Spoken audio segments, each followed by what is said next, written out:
Well folks, thanks to the live Gran Turismo 7 racing events currently going on today, we have our first look, both in terms of design and spec, of, as we already saw, of course, the Genesis. We'd had some rough ideas of what the car could look like. We had the teaser, of course. Now we see in full orange glory. Great colour choice, not what I would have expected from Genesis, to be honest. The visual design reminds me of a combination of the Zagato and the Mercedes. The Mercedes in terms of that front-engine GT-style shape, and then the Zagato more in terms of like the darker roof, the swooping lines. I personally love the back end of this car with that kind of integrated wing. I mentioned before that it kind of reminds me to some degree of a Porsche 959 in some of its smaller cues at the back end with the bar lights and again that integrated spoiler. In terms of performance, it is shaping up to be a hell of a thing. It has a 10,000 RPM V6 engine, putting out 870 horsepower and nearly 800 foot-pounds of torque, but surprise, surprise to no one, it is a hybrid. So you're looking at even more horsepower. It's all-wheel drive as well. Another 200 horses coming from the electric drive in addition to the V6 engine. So about 1,070 horses and just under 1,000 foot-pounds of torque.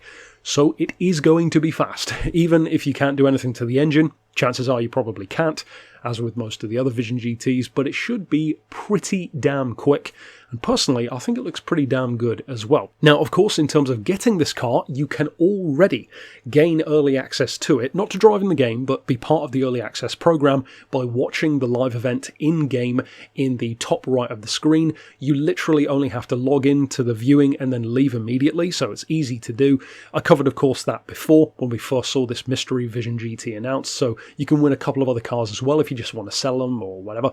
So as long as you do that before December 10th, so you've got a few days to do it if you haven't got time right now, you will get access to the car and it is arriving in January as part of the January update.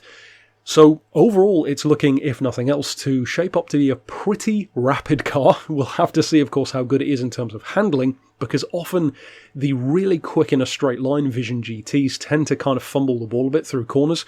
Look at the Lamborghini, for example. It's a perfect example of that. Has a fantastic combination on paper, but then in practice it doesn't quite work. Personally, I am hoping this one ends up a little bit more like the Mercedes, which is quite a useful car. I know a lot of people do not care about the Vision GTs, but if you were curious about it, or if you're just interested to see how it's going to shape up, of course, I hope you enjoyed this quick bit of news. And of course, if you are curious about the forthcoming Bulgari Vision GT, which is even more of an enigma than this one, and certainly a less expected one, then I would recommend sticking around on the channel tomorrow, probably later in the day, because if we do get a look at that car, I will be covering it as well. So that's it for this brief bit of news. Of course, stick around here on the channel for more, and of course we'll wait until January to see what this thing can do in action. But that's it for this bit of news, and I'll see you next time.